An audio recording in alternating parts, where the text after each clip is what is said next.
қазіргі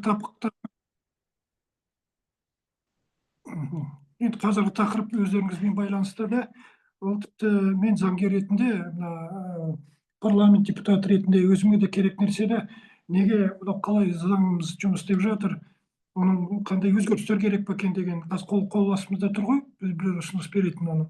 Сол жағынан мына бүгінгі кездесу кішкене пайдалы болады деп жеке басым ойлаймын. Иә, өйткені мына заңымызға тура бір айдан кейін 10 жыл болады парламент қабылданғанға, иә. Өйткені сол заңдан кейін 10 жыл бірталай. Бірақ сол кездегі ойлаған мақсаты да сондай болды ғой. Мына құқық статус, қоғамдық кеңес қалай құрайық, қалай мына мемлекетті де жауапкершілік болсын, атқару билік деген секілді, иә. Сонан кейін мынандай мемлекеттік емес ұйымдар қатыссын деген. Бірақ енді мен де өзім мемлекеттік емес ұйымдарда 24 жыл, 23 жыл болдым. Сонымен де қатынасты ғой. 2001-де де құрған мемлекеттік емес ұйымды мына құқық саласында. Плюс минустарын да білемін. Бірақ қазіргі кезде енді заңға қарағанда, енді заңда көп нәрселерде жазылған. Бірақ неге кейде орындалмай жатқанын енді айта аламын. Өзімді күтпесеңіздер, мынау жемқорлықпен күресетін агенттің қасындағы қоғамдық кеңесті басқарған.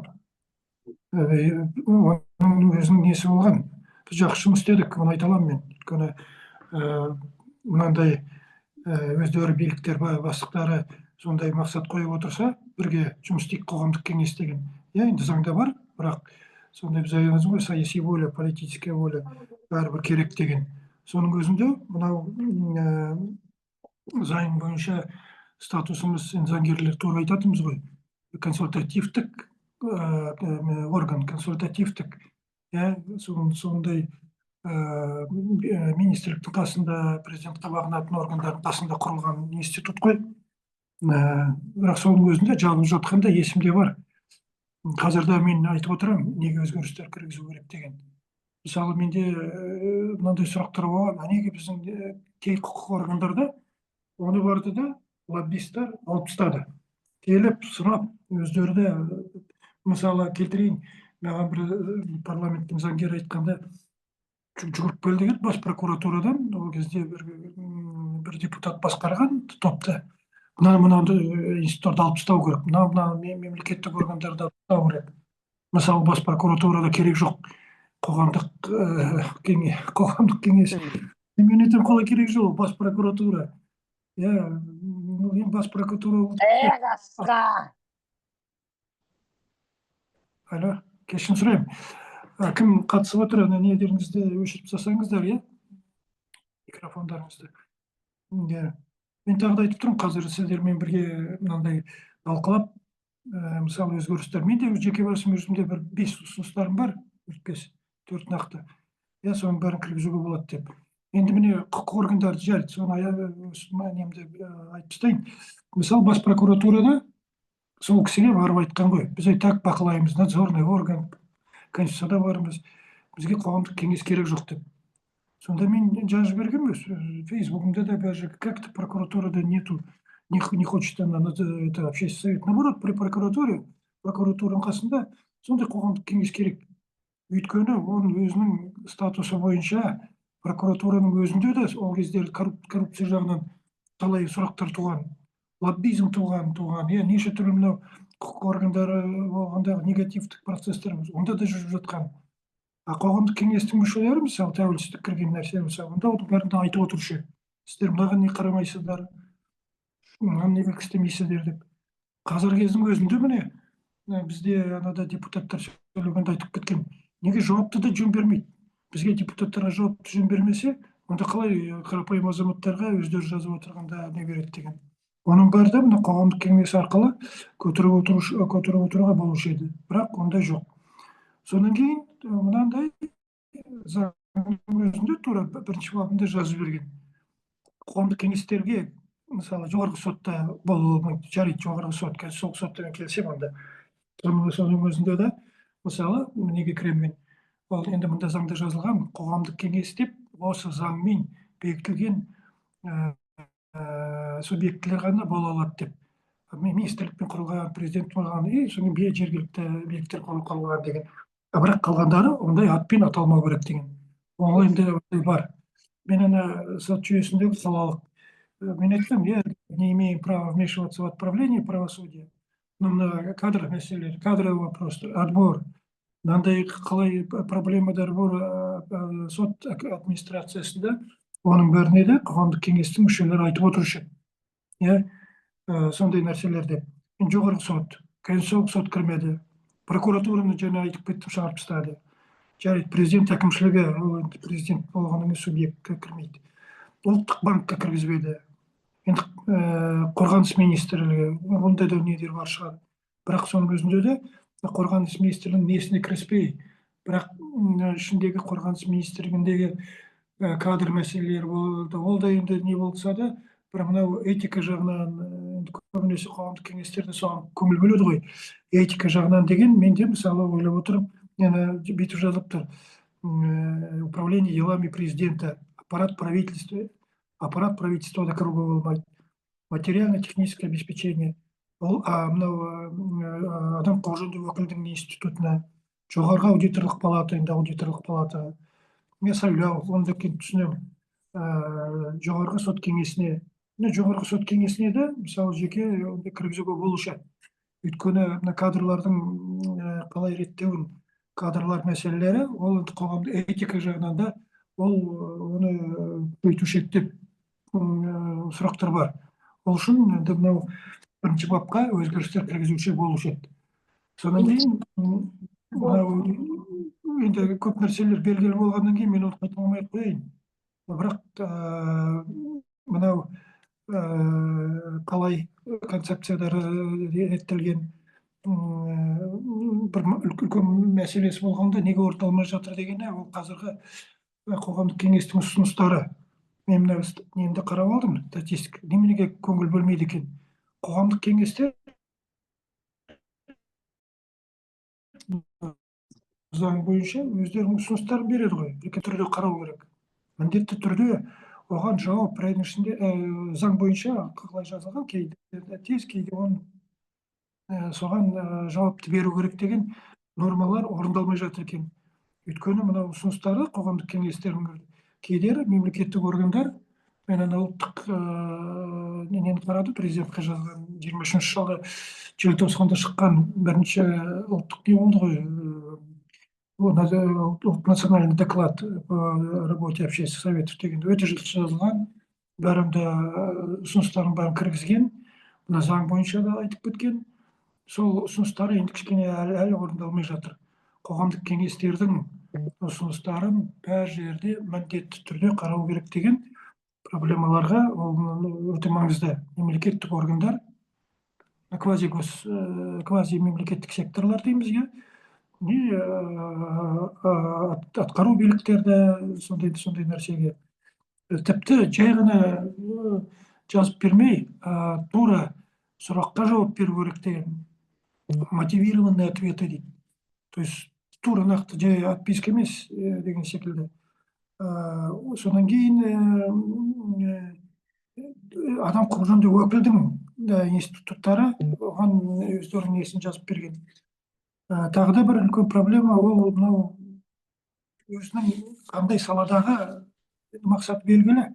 Өздерінің пікірлерін айтқанға, мемлекет арасында, қоғамдық кеңестің арасында азаматтық қоғамның сұрақтарын, маңызды сұрақтарын жеткізу керек деген өте үлкен нәрсе.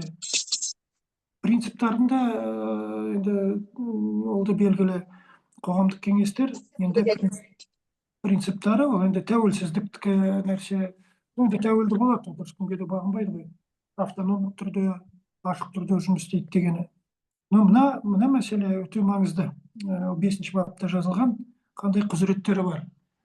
Мынау құзыреттері бар, ол Зәуреш Батталова бірінші бастаған, бюджеттік программалар тексеру керек, бюджеттік недерді қалада, жаңа неге жемқорлықпен күресетін агенттікте де сол ұсыныстарды. Өйткені қазір ғана мен парламентке келгенде ғана түсіндім, жемқорлықтың бәрі бюджетте отырады. Басынан бастап бюджет 2-3 бағдарлама шығардым, қанша соған жаздым, запрос жасадым.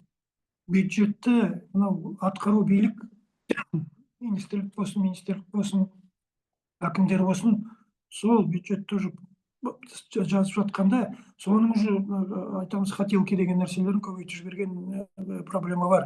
Оған айталатын только қоғамдық кеңестер екен.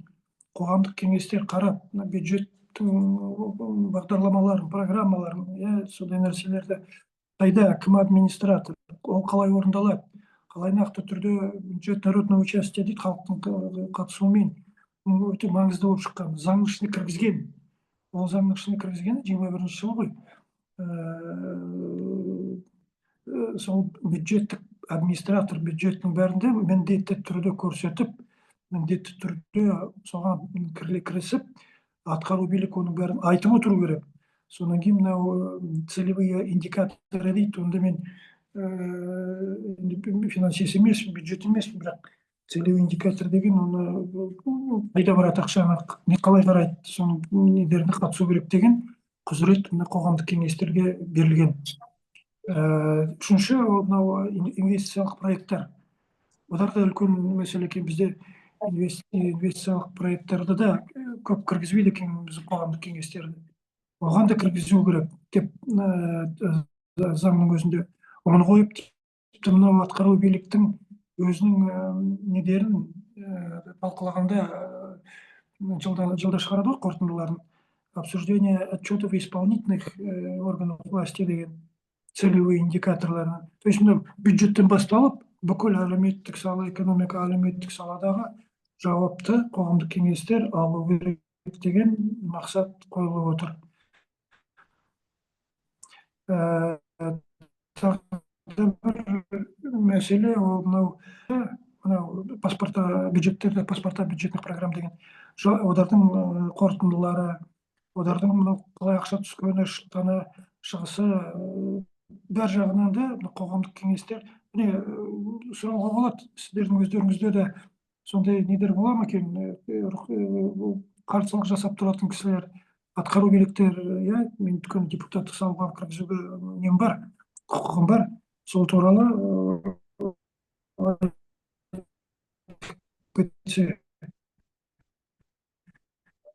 күні бюджет деген тағы да айтып отырмын. Керек нәрсеге ақша бермей қояды. Керек бағдарламадар бар, керек жоқ, көрініп тұр, керек жоқ. Оны лоббисттер итереді. Нақты түрде керек нәрселерге, оған тіпті анау қиындығы ананы отырып қарап отырғанға. Мысалы, жай айтқан бір сәрі, сен қарап отырсаң, анау емес, үлкен мынандай неге құру керексің, подпрограмма, мынау қалай, мынау қайда, анау кішкентай нетіп жазылып отырғанның арасына кірсең ғана түсінесің. Сол үшін мамандық болу керек. Сол үшін екінші проблема оны жолатпайды кейде судырын қарағанға. Жергілікті биліктің, мысалы, біздің қоғамгерлерді. Сол туралы мен сол депутаттық сауалды жасайын ба деп ойлаған пікірім болған. Бюджет развития дейді, мемлекеттік органдардың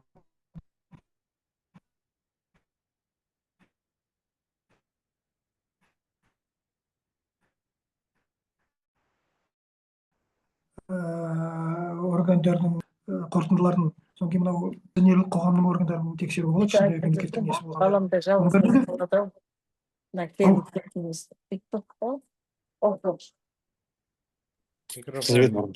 Екі ұл, екі қыз болды. Түсінбедім сұрақты ма? Әлі, сұрақ емес па ол әлі? Жарты мұнда нете берейін, бірінші айтып тастайын, содан сұрақтарыңыз болса. Енді құзыреттері ғой, керек нәрсе қоғамдық кеңесінде де. Бізде мынау жемқорлықпен күресетін агенттікті ұлттық қауіпсіздік комитетіне қосып тығаннан кейін қоғамдық кеңес ұлттық қауіпсіздік комитетінде болмайды ол. Сол үшін қазір мен жай өзімнің тәжірибемді ғана айта аламын. Жұмыс істейтін кісі, жұмыс істеймін десе, ол жұмыс істей алады. Любой әртүрлі қоғамдық кеңестерде.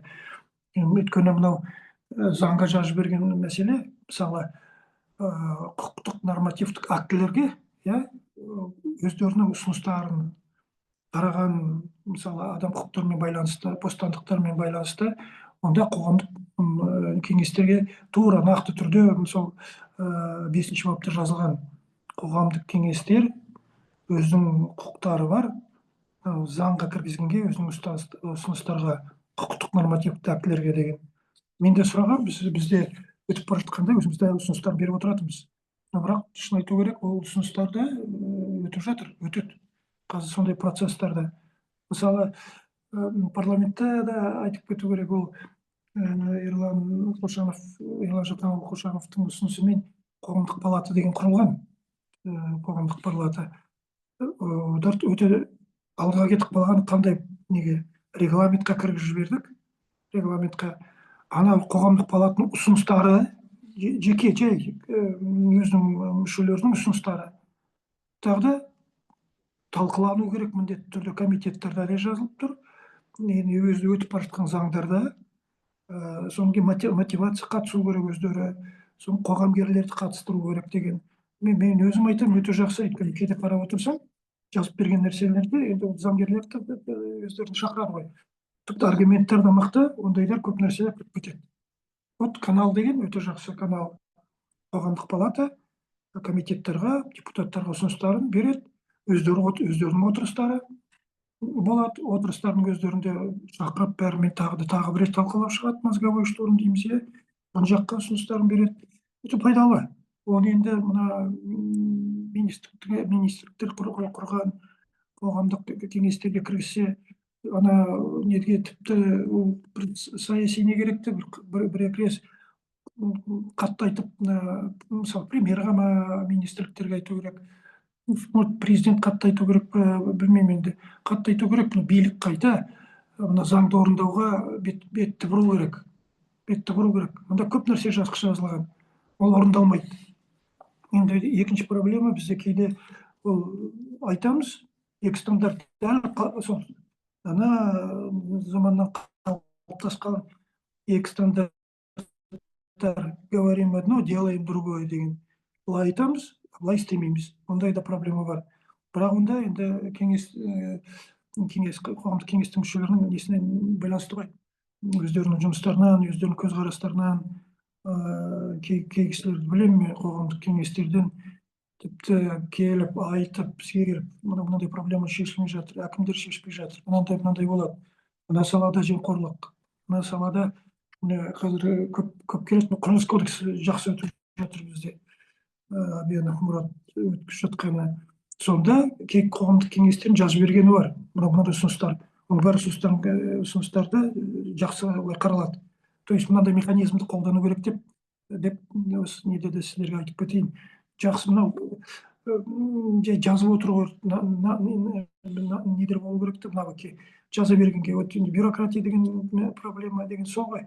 Бірақ жазбасаң, қалып қалады ол. Жазып, нетіп бақылап отырып, итеріп отыру керек құқықтық нормаларды. Сонда ғана олар жетеді деп. Соң құқықтық актілердің өзінде ол да жай қарапайым азаматқа бір жағынан қиын. Өйткені нормалар түсінікті болу керек. Қандай проблемалардан, дұрыс, бізде акт бар ғой, нормативті актілер бойынша, сіздер соны қарап отыру керексіздер. Ол кездерде енді білетін кісілерді, заңгерлерді шақырып, өз салада қарап отыру керек деген.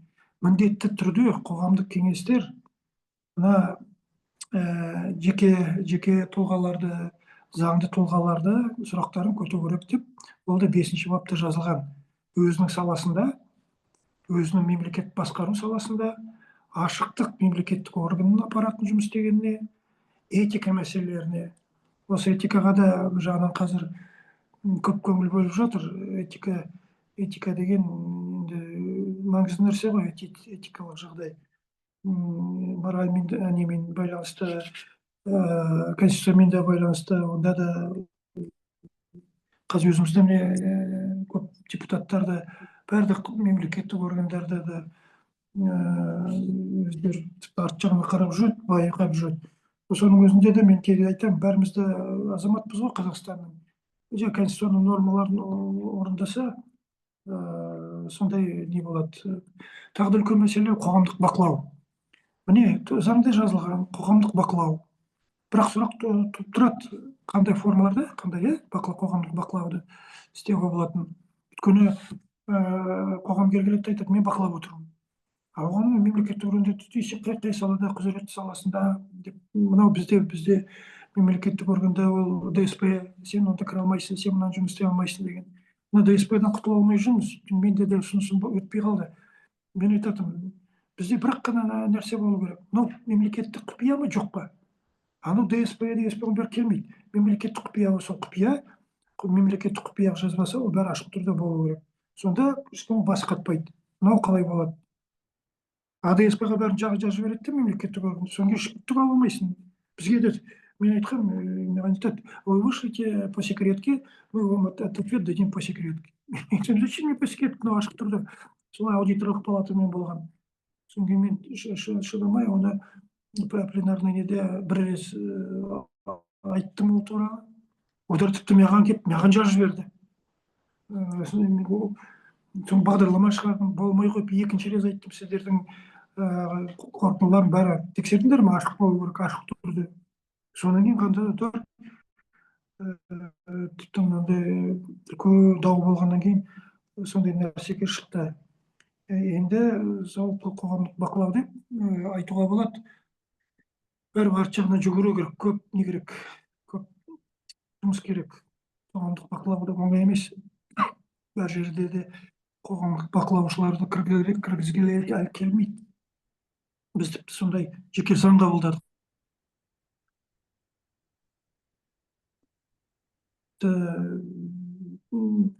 Бас прокуратураға да біз айтқанбыз, қарасаңдаршы сендер, мәселе үлкен ғой, проблема деп. Содан кейін заңда жазылған нәрсе де комиссия құрғанға өздерін, мысалы, енді әртүрлі салада ғой бізде жемқорлық. Міне комиссия құрайықшы, мына жемқорлық неде болып жатыр. Мына комиссия құрайықшы, жемқорлық мына жерде болып жатыр деген. Енді мысалы білім және ғылым министрі қарайықшы, мынау жемқорлық емес, енді проблемалар қандай бар білім саласында. Ол толып жатыр ғой, біз кеше ғана бір үлкен білім саласында проблемалар көп. Ғылым саласында қандай проблемалар көп. Тіпті жемқорлықты, ол туралы да мен айтамын. Біз 255 миллиард теңге білімге, ғылымға береміз. Үлкен ақша ғой, қайда кетіп жатыр? Қалай бөлініп жатыр? Бақылау керек қой, қоғамгерлер қайда, мынадай нәрселер деген. Білім саласында қанша? Содан кейін өзіміз анада шокта болғанбыз. Қайда? Алматы облысындағы завуч 4 миллиард теңгені қалтасына салып алғанда, соны қараса, антикоррупция қараса, басқа мекемеде солай көрдіңіздер ме? Оны енді сондай сұрақтарға нету. Содан кейін өте маңыздылығы ол мынау комиссия, арғын айтып кеттім, комиссиялары қоғамдық бақылауды. Содан кейін одардың қорытынды жылдың аяғында сол қорытындыға қатысып отырып, нақты түрде сұрап отырған, неге мынау орындалмады деп.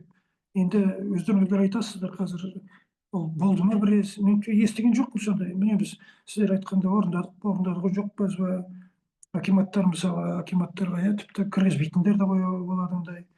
Бірақ қана не бар шектеу, ол мынау құпия болса, мемлекеттік құпия болса, заңдармен шектелген.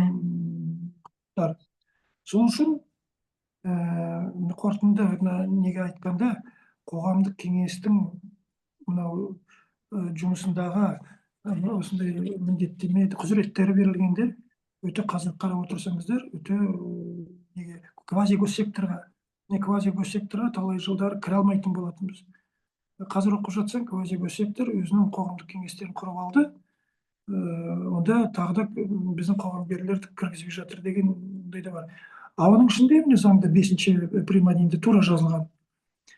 Бүкіл мынау бағдарламалары, ұлттық холдингтардың, ұлттық компаниялардың, олардың өтіп жатқан шаралардың бәрінде, олардың жұмыстардың бәрінде, тіпті мынау қаржы саласындағы жұмысын, оның бәрінде қоғамгерлер комиссия құрып, оның бәрін қарап отыру керек деп. Фондтар, тіпті мынау фонд самұрық қазына дейді, оның бәрдерді проблемалар. Біздің бір депутат сұранып еді, крик деп, кіргізбепті кісіні. Енді тағы да бір құзыретінде енді мемлекеттік органдар жаңа айтып кеттім, бүкіл өзінің шараларына өткізгенге қатысуға құқығы бар. Қоғамгерлердің, қоғамдық кеңестің мүшелері любой әртүрлі шараларға қандай шара өтіп жатса, оның құқығы бар. Сол үшін заңға кіргізіп жіберген нормасын сіздерде бар ма жоқ па, міндетті түрде оларға құжат беру керек. Міне ол мына ненің қоғамдық кеңестің мүшесі деп. Мен мына ішкі істердің несі болғанда бізге берген, жемқорлық күресетін агенттікте де берген, енді басқа салаларда білмеймін. Олар тіпті неге құқығы болған, сыртқы істерде болғанда оларда енді жабық организация не ғой, мекеме, жабық мекеме. Оларда беріп, өте кей проблемаларды шешуге жеңіл болатын. Бірақ кей мемлекеттік органдар бермейді дейді, қашады дейді. Онда мынау заң бұзушылық деп айтуға болады. Ол мына республика деңгейде, біреуді несін қазір. Полтора дня. Это приходил к себе, а то снова отключался. Спасибо. Тағы да кешірім сұраймын.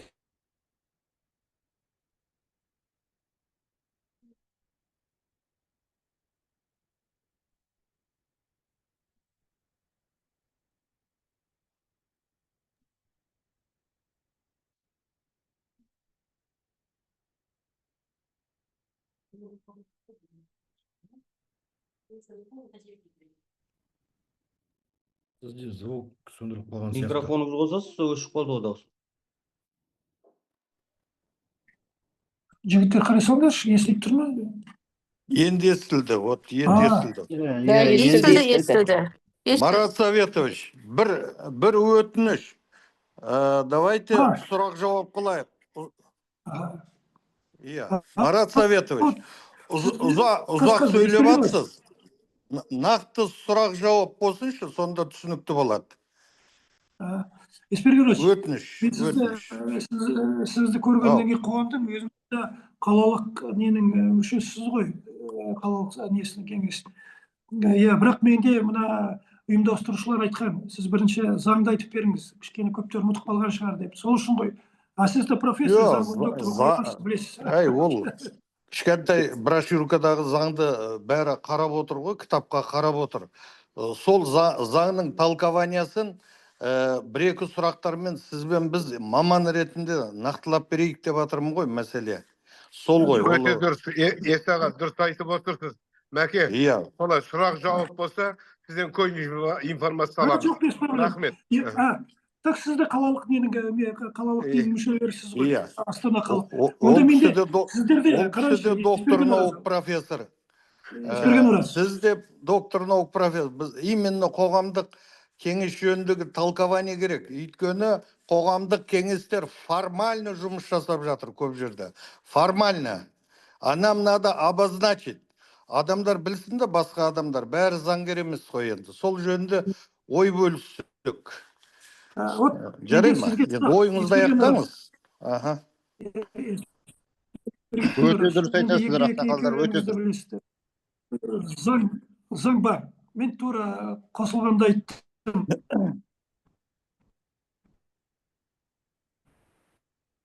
Дауыс жоқ, звук жоқ қой.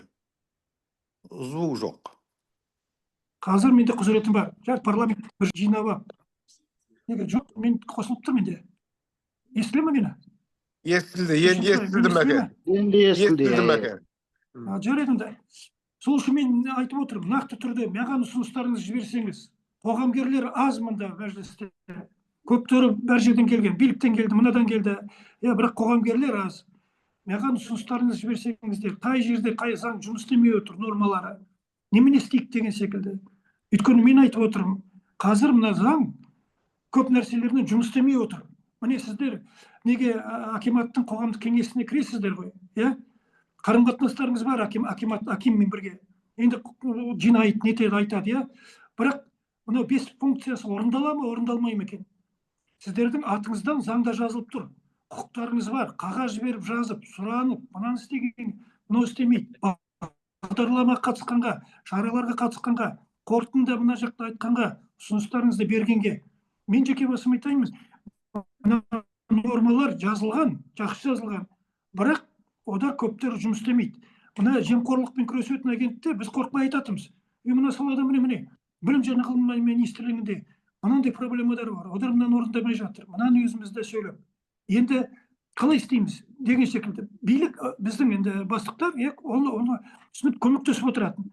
Қалай басқа салада, мысалы, министр, ғылым министрі Саясат Нұрбек көмектесе ме, өзінің қоғамдық кеңесін итере ме, ай сайын жинай ма, оған кіруге бола ма деген проблемаларды көрдіңіз бе, білмей отырмыз біз. Сол үшін бір тағы да кездесіп, былай мына не емес, ол қазір мен сұрағандары мына заңға кездесіп айтып берсеңіз проблемадар дегенге. Шешім үшін ол үшін мынандай Zoom арқылы емес, бір жинап алып берсе бізді, қоғамгерлерді, сонда өте жақсы болады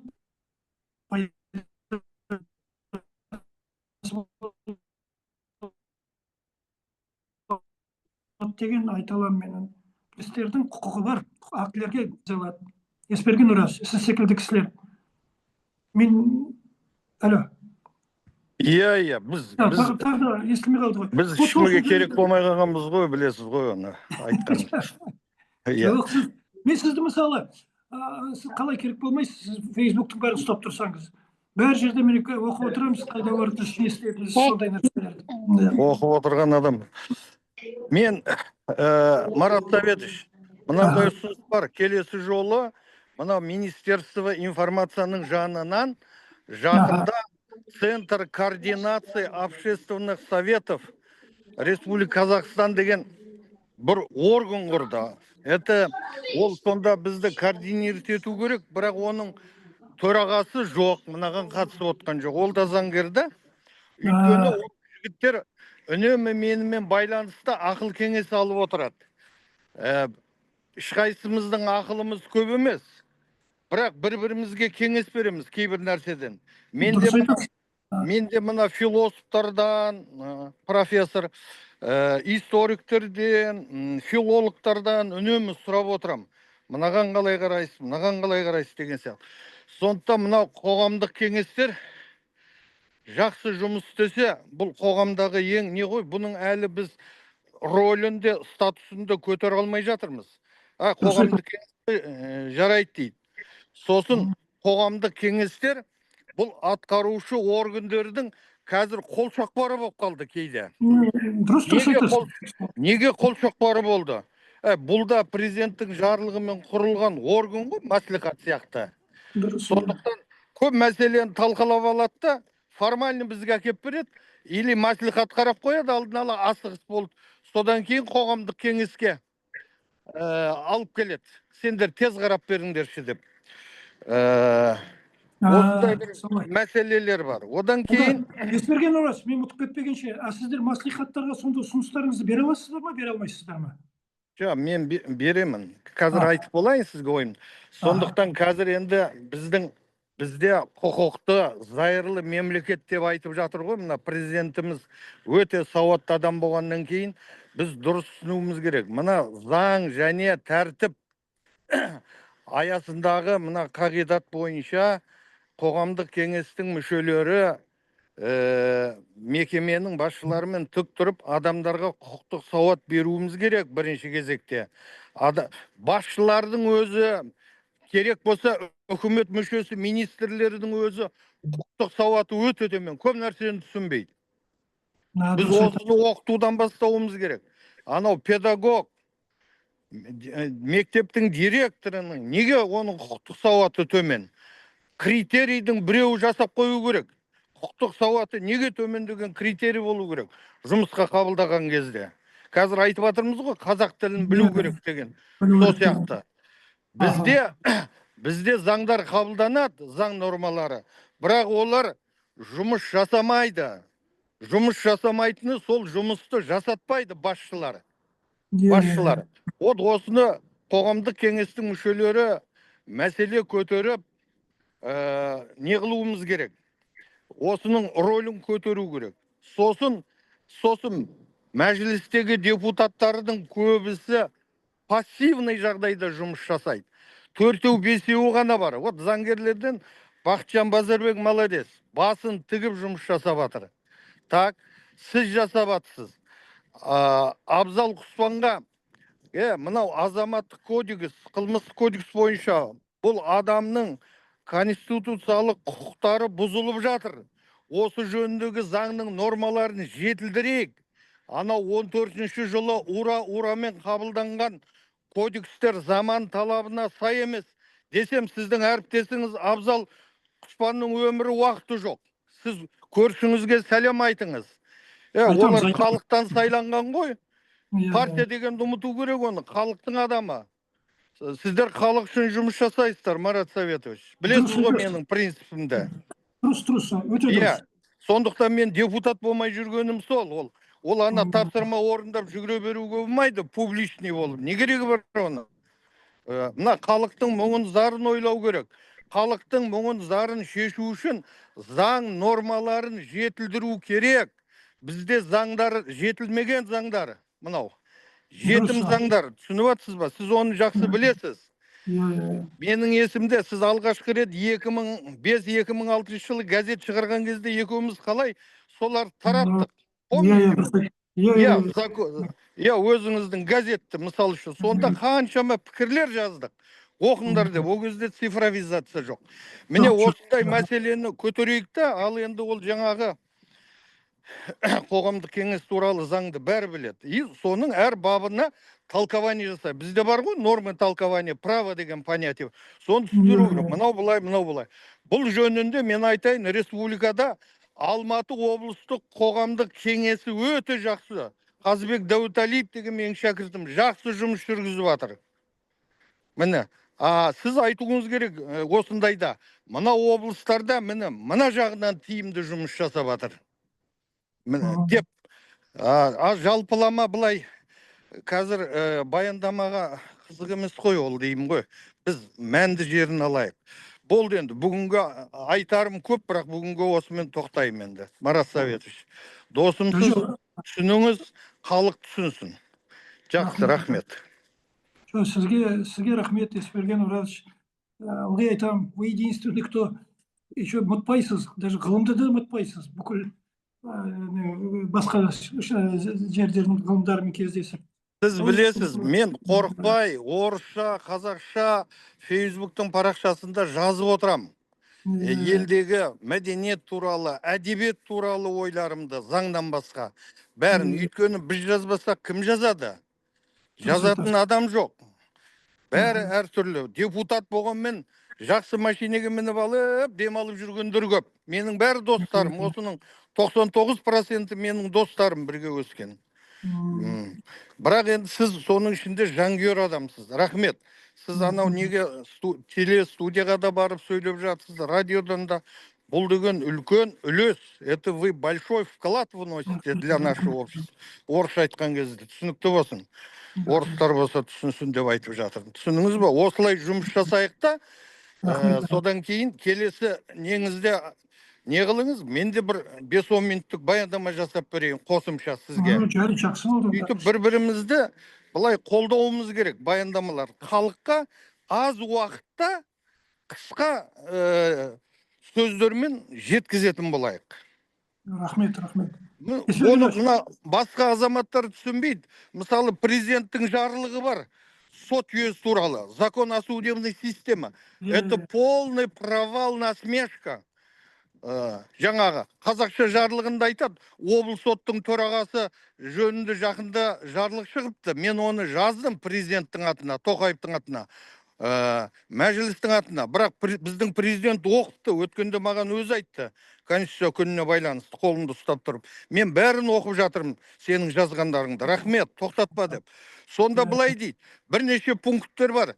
Ең бірінші айтады, 30 жыл жұмыс істеп, құрметпен демалысқа шығып атқан адамды айтады, Иванов Сергей Федорович, жаңағы, условно айтайын, орнынан түсіп қалуына байланысты жұмыстан босатылды дейді. Бұл не деген термин? Бұл не деген термин? Масқара, ол, слушайте, барыс орнының иегері адам анау. Оны құрметті демалысқа шығуына байланысты деп неге жазбайды? Енді біздің мемлекет басшысы бәрін қамти алмайды ғой. Ауыл шаруашылығына да қарамайды, заң тануға да бәрін қамти алмайды. Оны дайындайтын біздер ғой, заңгерлер, анау орган, жұмыс органдары бар. Вот осыған мән беріңізші. Әуелі сол мына соттардың заңын жөндеу керек. Міне қоғамдық кеңестің мүшесі ретінде мен ұсынысым. Жоғарғы соттың төрағасына да жаздым, бәріне жаздым. Мыңқ етпей отыр ғой бәрі. Ұят емес пе, ана указ ай сайын шығып жатыр. Бәрі айтады, орнынан түсіп қалуына байланысты. Ол жерде перечендер жазылған. Денсаулығына байланысты, басқа жұмысқа ауысуына байланысты, теріс қылықтар үшін. Ал бірінші тармақты ең почетный, құрметті жұмыс істеген адамды орнынан түсіп қалуына байланысты. Ол қандай орнынан түсіп қалады ол? Дұрыс айтасыз. Бүкіл өмірін соған берді ол. Бүкіл өмірін. Осындай острый мәселелер талқылайықшы келесі жолы. Құда қаласа. Жақсы, рахмет. Есберген Ораз, сізге рахмет. Өзіңізді қорықпай айтасыз. Дұрыс. Мен де келгенде парламентқа бір сөз айта салайыншы. Тура бәрдерін айтып отырамын. Бұл қолдың кірі, бүгін бар, ертең жоқ. Ертең қайта сен қоғамда жұмыс істейсің. Сол үшін өзіңіз айттыңыз, осы заңгерлер келіп салада жұмыс істегіміз келеді де, бітті. Бізге міне қазір айтты ғой. Бір жыл қалды. Бір жыл жұмыс істейміз. Жұмыс істегеннен кейін бәрін бітіру керек кішкене жұмыстың бәрінде. Жарайды, ұсындым. Рахмет сізге, Есберген Ораз. Тағы да осы бәрі ұсыныстарыңызды қолдаймыз. Онда құрметті қатысушылар, былай жаңағы айтып кеткендер көп айтуға болады. Бірақ мынаның бәрін қарап, ұсыныстардың бәрін шын айтады, Есберген Ораз талқылап, кездесіп, тағы да мынандай тағы бір қарап жіберіп, қандай өзгерістерге нормалар, құқық нормаларды, Есберген Ораз заңгер ғой, белгілі заңгер. Сол үшін мен оның айтқанын бәрін де қолдап отырмын. Дұрыс айтады ол кісі. Осылай ендігіде кездесеміз онда, Есберген Ораз, мен сізге де звондап Жақсы. Аман сау болайық. Келісеміз. Сіз анау әріптестеріңізге сәлем айтыңыз. Бәрін мен ашық сынаймын бұдан кейін. Егер олар тірі жұмыс жасамаса, мен бәрін сынаймын, ашық. Дұрыс айтасыз. Әлеуметтік жүйеде. Солай тәрбиелеуіміз керек қоғамда бір-бірімізді. Жақсы. Рахмет.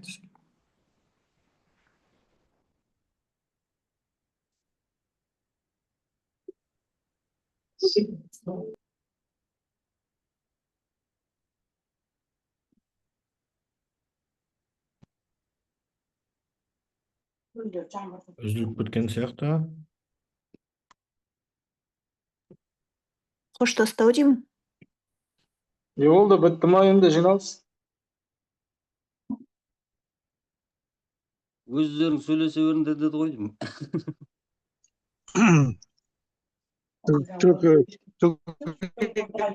Сілмейді, мына микрофондарыңыз басынан бастап Осымен болды ма?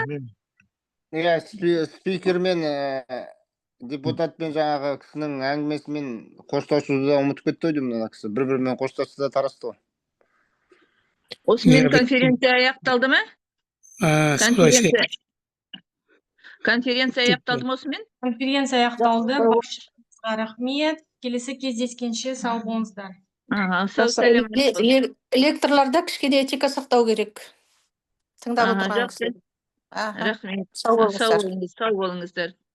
Жақсы, рахмет. Сау болыңыздар. Сау болыңыздар. Жақсы, рахмет. Сау болыңыздар. Біткен білмей қалдық қой.